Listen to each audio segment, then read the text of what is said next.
Give me a second, guys. I think we're up and live here. Just making sure I got a connection, which I think I do. All right, guys, it's Friday. As everyone realizes it, a lot of questions coming in. A lot of people want to know what's going on. I see Paul Caperso jumped on, made a couple of comments about the merger, consolidation, whatever they want to talk about. And he made a couple of statements, grasped a couple of minutes of what he had to say. Let's try to clear the air here on what's going on.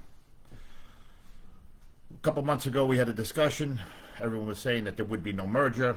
Now we have a word salad, right, guys? They said that the consent decree would be on the shelf, in the back pocket, in the drawer, whatever Murphy was trying to say.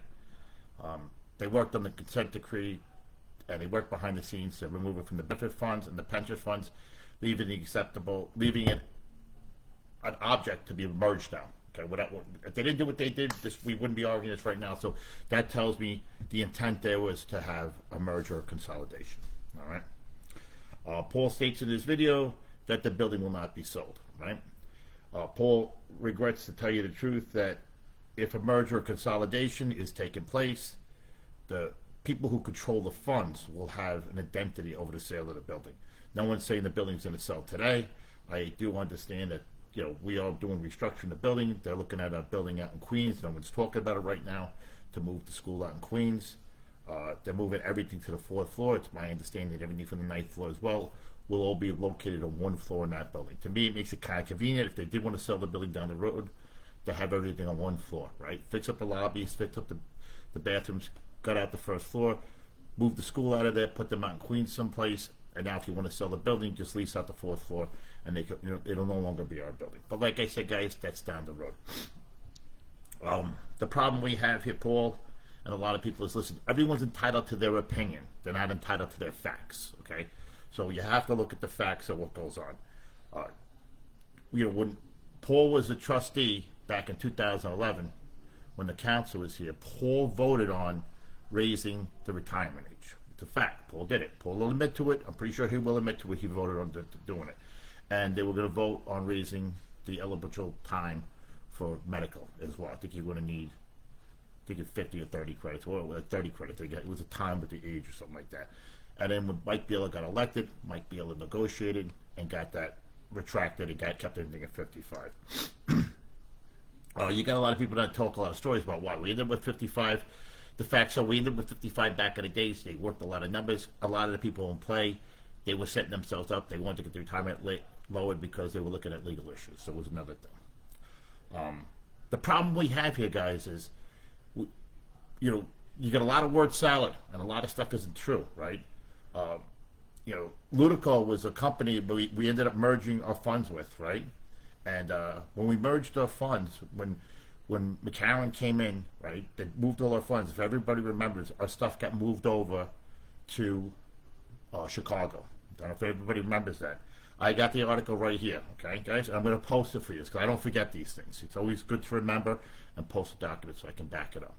And when this happened, it says right here, active response, legal pressure, embarrassing media coverage. Doug McCarran, president of Carpenters Joiners of America, announced he will return nearly $300,000 of personal profits he made through notorious inside trading deals while serving as director of a massive owned union insurance company. Okay, so this, you're on. I'm gonna send it to you with Union Labor Life. This was the money that they moved out of our funds when they moved it to Chicago. They got pressured to move it back. These are the problems we have, guys. This is why it's very important to have good trustees in the fund, and it's very important to have a good EST up on the 9th floor. We need someone that can have the strings pulled on them. We cannot have things like this happen again. Your pension, your annuity, your medical is all at stake here, okay? And it's very important, all right? People pushed around and to make decisions like that, and that's how these things happen. And people like me who point these things out and pressure the issue back, this is what stops it. But this is just another perfect example of what went on and how we stopped it, okay? Like I said, 3 months ago they said there was going to be no merger, no. Now they're calling it consolidation. Here we go right here. I got an email was given to me by someone the other day. I gave a little bit of a discussion about it. See if we can find it. It was sent to me by, I can't explain who sent it to me right now, but it talks about a meeting out in with the guys out with McGrath. It talks about that there's 20 different national funds, and they want to merge them. There's 5 districts, 4 or 5 districts. That's they want to merge with the 4 or 5 districts throughout the country, and consolidate that pension money, consolidate that money, and they're telling us that they're doing it so they can clear it, of course, they can lower money. Our fund's already 98% funded. I don't like the. I like the fact that I'd rather pay more money and have my controls of my funds than having a guy from Vermont coming up here, someone coming into my council making a decision what we do with 395 Hudson Street. It's guys, this is a serious matter, and we're not getting direct answers. He threw this at the delegate body. I mean, I've known about this for over a year. I've been telling you guys about it, drips and drabs, what I can have. This is information that they're going to get. More and more is going to come out during the convention over the next week. They'll have more information to release about it. We as members have every right to be nervous about it. And I wouldn't just take it for what it is. Like I'm saying, an opinion and a fact are 2 different things. Okay, that's it. I'm allowed to my opinion. Paul's allowed to his opinion. The facts are the facts. Okay, the word salad games are fucking ridiculous. Guys, your medical is on the line. Okay, your medical is based on the trustees vote, or what our fund votes are, how we do with our members. When they merge these funds and we get merged into a bigger entity, we're going to have a problem. This will affect the people in the middle age, the guys in their 50s that are retiring and that had kids later in their life. Those are the people it's going to affect. If you have kids, if it's just you and your wife is a few years younger than you, and she's going to jump into Medicare, or she has a good state or government job, you guys will be fine. You'll be all right. It's the guy who's a sole survivor. He was counting on lifetime medical for his kids or for his spouse. Those are the people that are going to fall through the cracks. And we can't sit there and worry about what's going to affect us. We're going to worry about what's going to affect us all in a whole, and that's what we have to work on. I'm going to post this thing about the stuff and how the money, so you guys will see this on the site. I'm going to post it up there, and it talks about the $6 billion and Unilever life coverage. This is just another example of what goes on when these mergers take place, right? This all happened again, right? It was all, nothing to worry about until something to worry about, right? We got to look at this, guys. We got to be on top of them, you guys, the ones out there that you want to put the pom-poms on and you want to cheer for these guys, a lot of people that are putting the pom-poms on and cheering for them, they have something in the game. Their wife has a job at the council, or they have some type of deal where they cut their own deal. And they got a little reward on the back end of it. Or you just get a guy who just he believes what he wants to believe. That's it. He's gonna drive down that road, and that's it. He doesn't want to hear rhyme, reason, or whatever it is. A lot of those people wake up and they open up their eyes at one point, but it's too late at that time. Right? We have a lot of people throughout this country, and I'm asking you guys, please don't take my opinion for it. Get out there, make phone calls, talk to people throughout the country, call the guys on Long Island, call the guys in Chicago, call the guys in Seattle, talk to other unions, talk to the guys in Ohio. I want you to go out there, get in contact. We have social media, we have networks. Get out there and ask them questions. They will tell you they wish they had the opportunity that we have right now. With the fact that we have a consent decree, it still has a governing factor. The fact that we can go to Judge Burns or Marrero, the fact that we can reach out and file these things in court, make a difference. And we have to get ahead of the game. We can't sit there and wait for something to go wrong and then start pushing buttons around. It doesn't work like that. We have to hold them accountable. We have to ask questions. Listen, I don't care if they get mad at us. I don't care. There's too much writing on the line for this, all right? I have too many members, too many brothers and sisters of mine that I got on a bus or a train with every morning.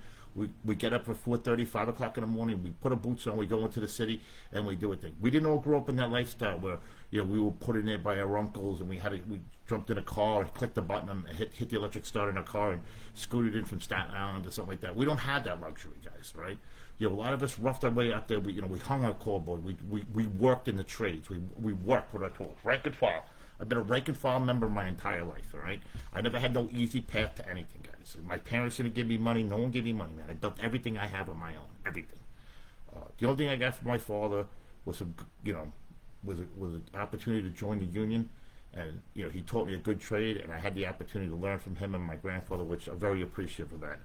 And he always taught me to always try to help the next guy out, always remember that the guy next to you, it's not about him, it's about he's going to work to support his family. I've never forgotten those words. My dad raised 5 kids. You know, my mother worked part-time here and there. We had a house upstate.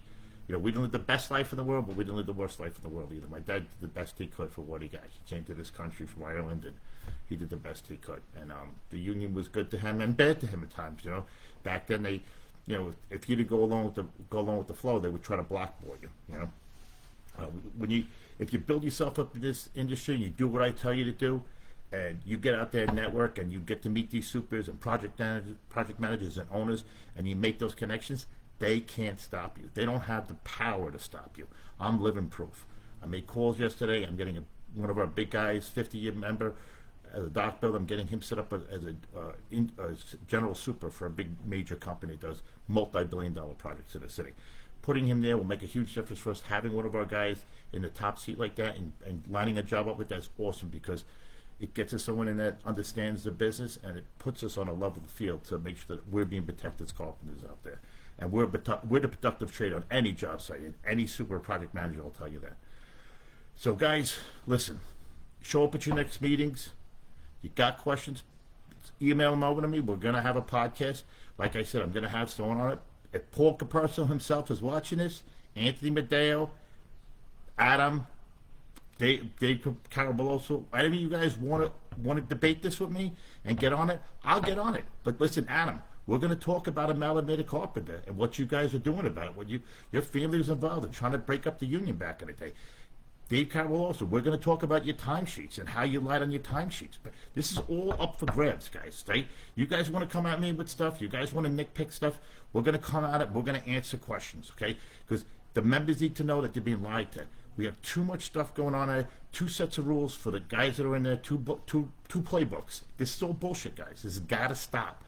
You know, you guys can sit there and play your games and walk down a road trying to get what you want out of the game and fuck the people behind you, but it's not the right way to do. Someone's going to end up paying the price along the way, and somebody's going to get hurt, and it's not going to happen on my watch. I'm not going to let it happen, guys. So, guys, keep up the good work. Enjoy the weekend. Looks like it's going to be nice weather this week, I'm hoping. Right, get some bike time in with my motorcycle.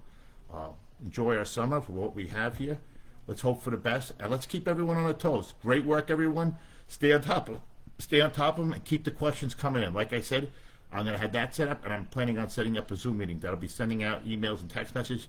Everyone and anyone's welcome. We'll do our best to set up a forum. Maybe we'll work something out. We'll nominate 2 or 3 people to be a spokesperson, and we're not getting 1,000 questions at one time from one person.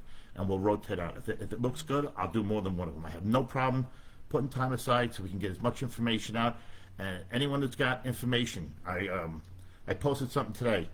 If you have any information of contractors that are double-breasted, okay, and you've got the names and numbers, I need that information. If you're working for a contractor that isn't paying his benefits, okay, or isn't paying his paycheck, or is doing anything with misclassifying workers on the job, please send me that information. I am working on something right now to rectify this. I'm going above everybody's head to fix this problem, all right?